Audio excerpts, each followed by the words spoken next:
Parachutes! Save me! No! Save me! Ah!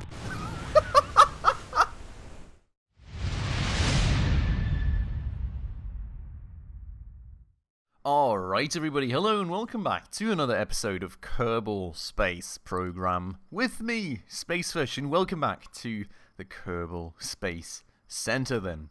Now in the last episode, we finally returned back home from the moon. We made it back into the atmosphere, and while we were in for quite the toasty return back home, everything went fine, nothing exploded, albeit it was very close. We got a lot of research data out of it, we got our contracts completed, we got a lot of money out of it, and now it is time to eye our next objectives.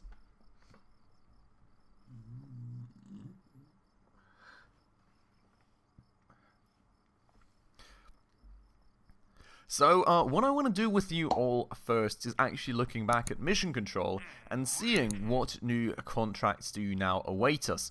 It seems, I think that this is our main contract now, which is explore the moon. Which is interesting, because, you know, we were on the moon, and oh, I would have kind of liked to do it then, but maybe we need a rover or something, we'll see. We're trying to figure out if all matter in the universe is as dense as Kerbin, haven't come up with a conclusive test for us, so this is where you come in. We've explored nearly every nook and cranny of the moon, but there are a few potentially profitable loose ends to investigate. Crew that have been co-opted up for too long start muttering about wait, what? Space krakens and other such nonsense.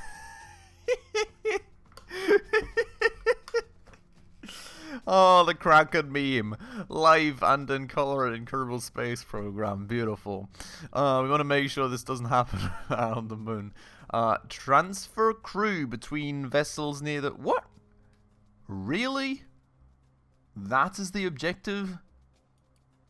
That's kind of boring, slightly. Plant flag on the moon. Are you for real? We just did that. Go away. I'm not going to accept that. Like, seriously. Or how long do we have got 9 years for that? I mean, technically, but the thing is, you know, we've got, like, active contracts, and if we don't fulfill them, you know, we don't have enough space for more. You know, we can have a max of 7 going, but... okay, what else do we have? So, I mean, this one we'll accept, because I think this is basically the main mission thing now that we have going, so we'll definitely eye doing that. Mark 25 parachute and flight over Kerbin could be doable. We'll have to see what one that is, I guess. Altitude 4,000 to 10,000 meter speed. Okay. Could be an option. Could be. Let's see about that. Test skipper liquid fuel engine Kerbin splashed down. Wait, what? Okay. I mean... Okay. Well, maybe I have an idea for this one, to be honest. Maybe we'll do that real quick. Let's try that. We've got attach a new part to satellite in... Wait. Send a Kerbal engineer on a craft and attach a Communitron 16 to the target. Interesting. But yeah, so that we're not going to do just yet. This is all. Jet engine is also kind of interesting. Will be our first plane, of course. The thing is, I don't really think I have much of any plane parts yet, which, you know, theoretically we could probably get, but meh. Okay, so, I think that's our 2 actives for the time being that I would like to test out. The splashdown thing, I've got kind of a bit of an idea how to quickly get it splashed down and then test the engine, hopefully, so we'll see about that in just a second.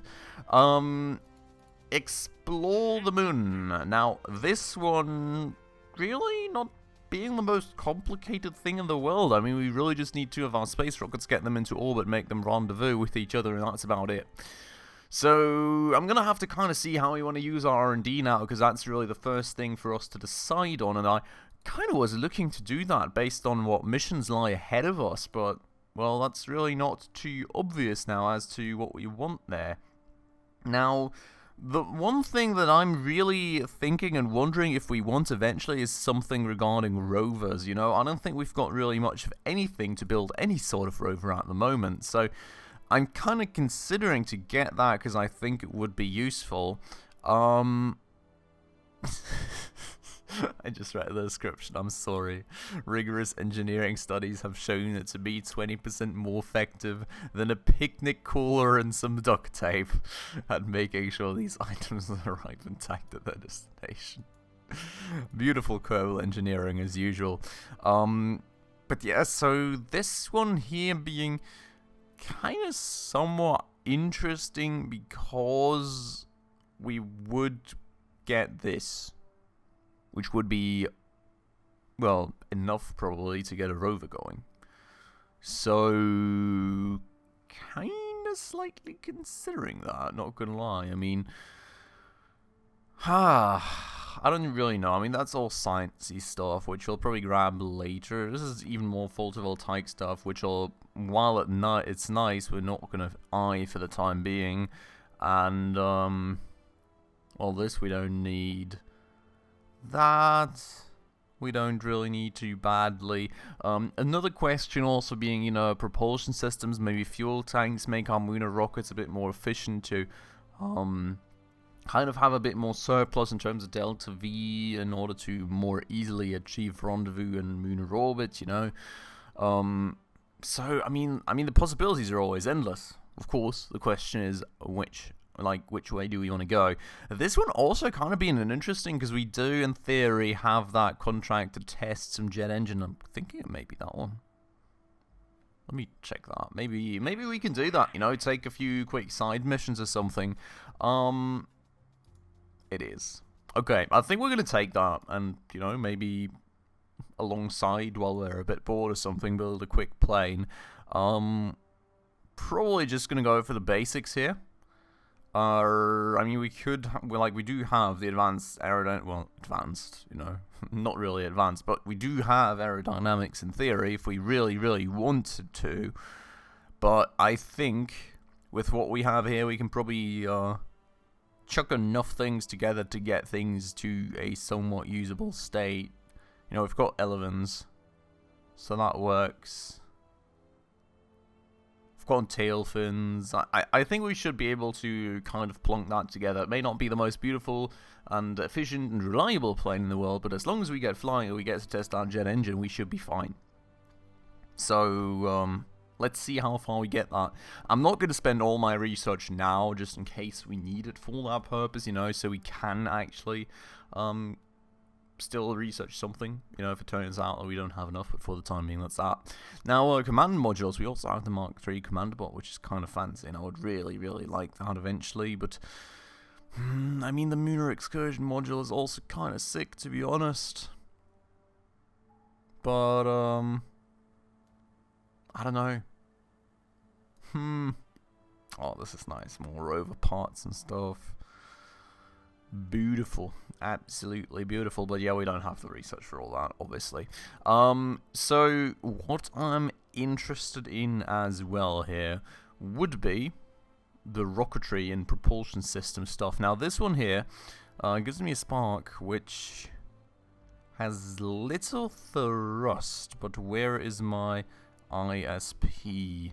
320 in vacuum. The most efficient engine that we had thus far is here, which has way more thrust for a start, and 345 in vacuum. Okay, so not really too interesting in that regard. None of that really is interesting to me at all right now. You know, the precise propulsion could be interesting eventually, because you can build some very nice and cool small drones like that, you know, just like a tank like this, and an engine like that. Very nice, but nothing that we want to do at the moment, you know. Could use that to build like some satellites and stuff around eventually. Heavier rocketry. Mainsail 310 in vacuum, a huge ton of thrust. That is maybe something interesting to compare, because we currently, I think, are using the Bobcat mostly for our main stage on the rocket, which is also 310 of an ISP, but 400 kilonewtons of thrust. Okay. Or are we using a skipper? let me actually check that. We'll check the rocket design, because I think this is an important part moving forward. It's just ensuring to try and make the rocket more efficient and work better a bit with what we have. So this is our Lunar Magic Mark III, which was the actual lander itself. Now, of course, we're not going to bring a lander to the moon if we're just going to orbit, but the main stage pretty much is the same. And this is a Bobcat that we're using, okay. So we want to compare to the Bobcat, just see if we can get ourselves something better maybe in terms of performance figures, especially, of course, efficiency. And yeah, then we'll kind of go from there. So this thing here, the Cheetah liquid fuel engine, being at 355, but only 125 kilonewtons of thrust, which is honestly quite low. We've got 330 and 300 kilonewtons of thrust, which could work, honestly. That could be fine. How's the ASL, though? Okay, that's the thing, you know, this is way more efficient in the atmosphere. Maybe that's actually something that we should more look at there. Because the main stage, of course, most of that gets used in the atmosphere. So, you know, 285 right there. Got a 280 right here. And 285 and 300 right there. At 260 kilonewtons of thrust compared to 250 kilonewton, no, 400 kilonewtons of thrust. Okay, so we would lose a bit of thrust. I mean, it's something worth considering, I guess. I'm not like crazily super duper amazed by it, but it's usable, I guess. This thing is cool. Look at those efficiency numbers. That is really good, but yeah, I mean, that's too far out. We're not going to get there with the research we currently have. So I'm not quite sure if that's worth it, to be honest. I'm really not, and we'll leave that sidelined for now, I think, and just kind of see. Other than that, I just quickly want to go through this. We've got landing gear and light-duty rotor. Interesting. You know, the landing struts are actually kind of nice, because those are actually quite a bit more wide and strong, and would probably help us land on the moon a bit easier, or wherever else we're going to go. You know, maybe Minmus is going to be on our list eventually. I mean, you know, that there is definitely interesting things here and there that would be useful, but nothing is really the most pressing issue in the world. Even the rovers, you know, I'm not currently at a point where I would madly need to get a rover on the moon, because I don't have a task on the moon. So I think we're going to leave this as is for the time being, and then let's quickly just focus on our side contract for the time being, which is, well, on our side contracts rather, which one is now testing this engine, and on the other hand side is testing the Splashdown liquid fuel engine. Now, this thing here, I've kind of got an idea, and I kind of hope that it works that way, but we'll have to see. We want you to test the RE-I5 skipper. Okay, hopefully I have that one, to be honest. I did not even check if I have it. Skipper sounds familiar though. We're gonna go new, of course. We're gonna just quickly take the cheapest fuel tank we have, basically, right? So this, and then we are gonna go and put the engine on there. Now the one thing that I'm wondering about, right, is if I just launch it like this, basically, is it splashdown? If not, I'll probably have to like slightly launch it up into the air with like a mini solid fuel booster or something, then have a parachute, and then when it lands, test the engine or something. But you know, that's the idea. RE-I5 skipper. That should be it. How do I turn this upside down? There we go. That is kind of the construct that I want to go with, in theory. Do I have my contracts here somewhere? There. Test RE-I5 liquid fuel engine splashdown at Kerbin. Like, the question being, if I launch this... Oh, it won't be controllable. Yeah, that's fair. We will need to put, like, a mini drone thing on there so we can actually control it. Nothing expensive, really. The cheapest thing that we can find. But the question being, if I just launch like this, Will it instantly count as splashdown, or will it not count splashdown until it was in the air and came back down? I mean, you know, worst thing, we can just abort the launch here. The question being, does it tell me? No, I'm not splashdown. Okay. We are going to go and revert to VAB then. And we are going to go ahead with plan number B, I suppose. Which, plan number B is going to be to go into here? No. Where is this utility, I think? Yeah. We're going to go and basically just put like 2 radial mounted parachutes on here. Like that, and hope that that works. Gotta change the staging on that, to be honest. Like that, and then we will... Oh, wait. I can actually put an actual flag on there. Look at this! Spacefish! Beautiful. I'm gonna keep that on there, most definitely. Totally worth, like, $75 or something that I'm paying for that. I'm only getting I'm paying 6.4k for this thing at the moment without the solid fuel booster, and I'm getting like 15k for the mission. That's really not the greatest amount of income right there, but you know, I suppose, I don't know. I suppose we still get money, and the quicker we get it done, the better. So this is the idea, right? It's a crazy one, an absolutely mad one, but it should work. We go up into the air, we come back down, have the parachutes open, land on the engine, and then we just test that thing after being splashed down. Hopefully the parachutes work, being there off to the side of the engine. We'll see. Let's try it. That's, I don't know. It's literally one of the more crazier contracts, and one of the more crazier constructions I have made in recent times, but you know, it's very purpose-bound to the contract, I suppose. So, let's see. I hope we're going to be splashed down rather quickly then. Let's get the SAS on and let's go. I bet you we're going to go to space with this thing or something. It's going to be mad. This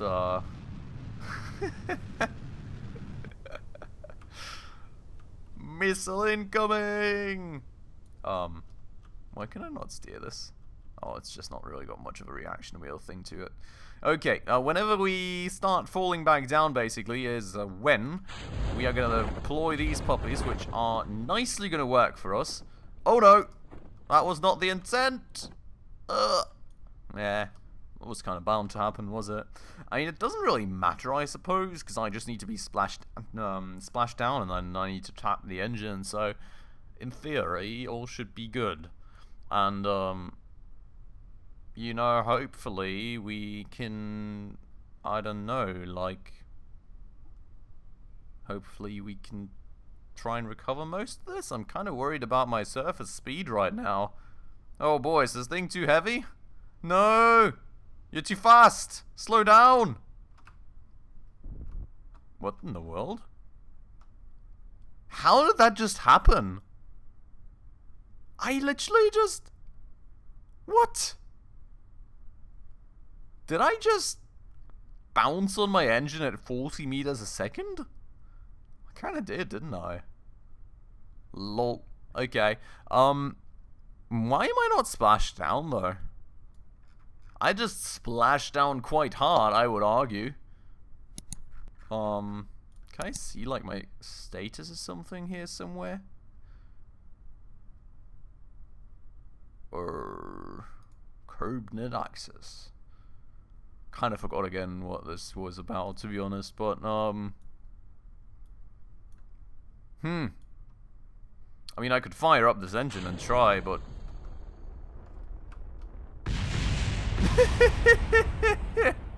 Okay, I don't know, to be honest, why it doesn't count me as splashed down. Maybe because I'm that close to, the launch pad still. I think we're going to try and go off to the ocean just real quick. See if that fixes it. I really want to get this working. Come on, turn. Turn more. More. More! Okay.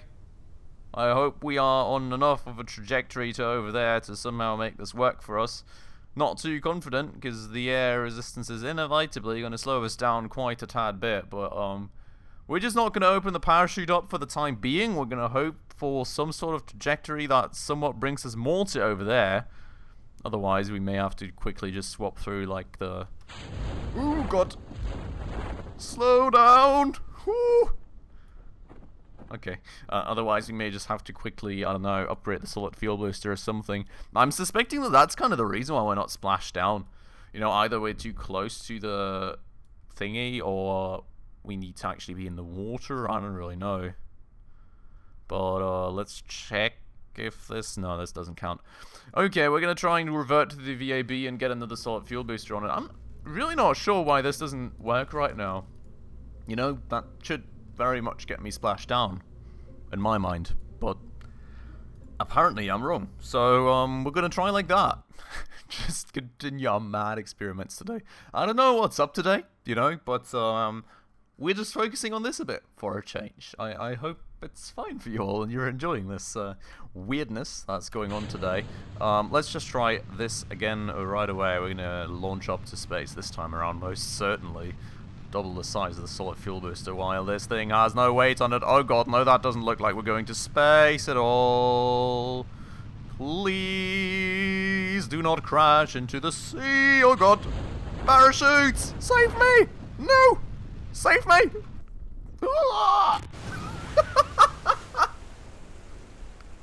We're certainly splashed down, aren't we? What was that sound? I think I kind of overdid the turning, didn't I? The air resistance came in and absolutely struck me in the face. Let us repeat this slightly mad experiment. Come on. Don't do this. Do not do this. Don't. Back. Please. Oh god, this is not going to go well, is it? Maybe. Maybe it will go well. Come on. Don't tip over.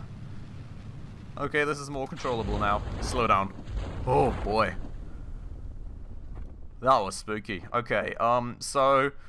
Gonna impact the surface again at 40 meters a second. Now, the question is gonna be if, this is gonna go as well for us as it usually does when we are, landing on the surface out there. You know, when the engine just bounces off the surface at 40 meters a second. 40 meters a second. You gotta imagine that's like 130, 140 kilometers an hour. Like, seriously. Dudes, that is not a speed at which your engine should just bounce off the surface, you know. But let's see. No. Okay, this is an issue. I don't know. I think we're going to stop wasting time with this for the time being, you know. I would really like to test this, but for some reason the splashdown mechanic is not very known to me right now, and I don't know how to do that. So, if any of you know how we can maybe circumvent this little thing, let me know down below in the comments. And we will, in the meanwhile, focus on something like this. Because we do, of course, also have that jet engine to... try out, and well, we can just build a quick little plane right here. Now, I don't want to make this too crazy big or something, so we're gonna kind of have to see how we're gonna build this, but something like that, you know, for a central body for a start. It's not gonna be anything mad, and can we? Hello? May I? Please? No? Yes? No? I just had it, didn't I? And then now it's like absolutely refusing to do anything at all.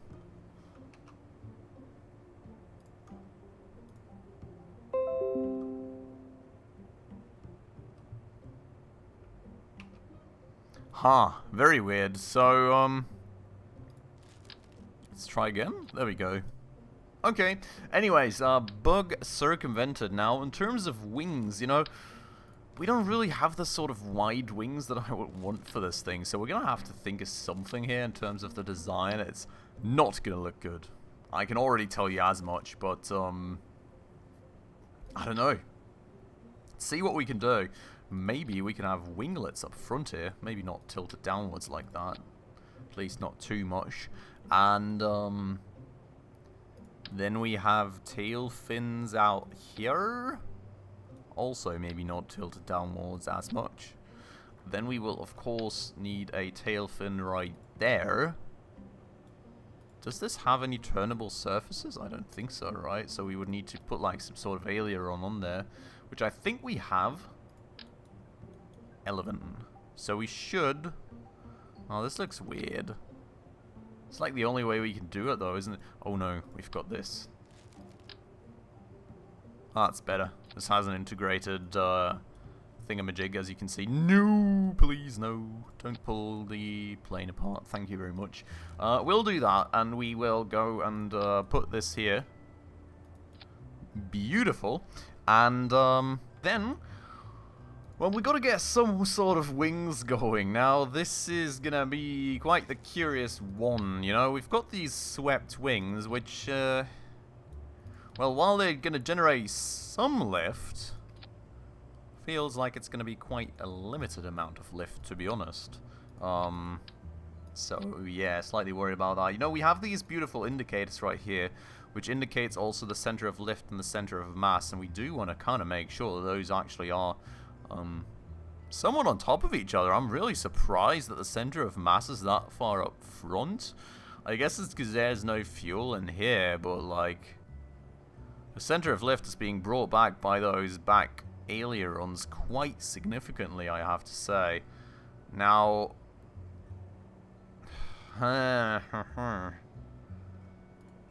what would we do about that? I don't quite know.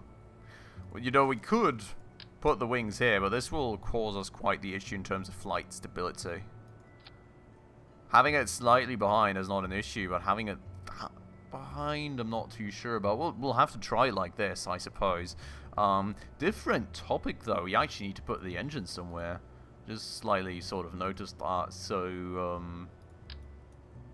that thing in theory needs to go back there, actually, doesn't it? Do we need like an intake for this? I guess we do.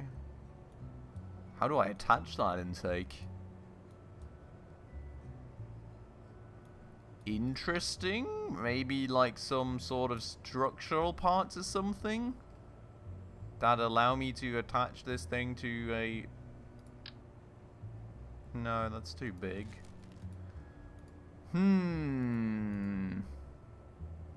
Very curious one right there. Never really worked with non-mod jet engines in KSP. That's quite the new thing to me, still, I'll have to say. So, I don't know. Don't really see any like structural parts that would help me chuck this onto the airplane right now. So how I'm gonna put this onto here is quite the good question. You know, this will certainly not work, and I don't know. I really don't. Engine plate. No, that's certainly not it. Okay, so I think that is something that we will have to find out.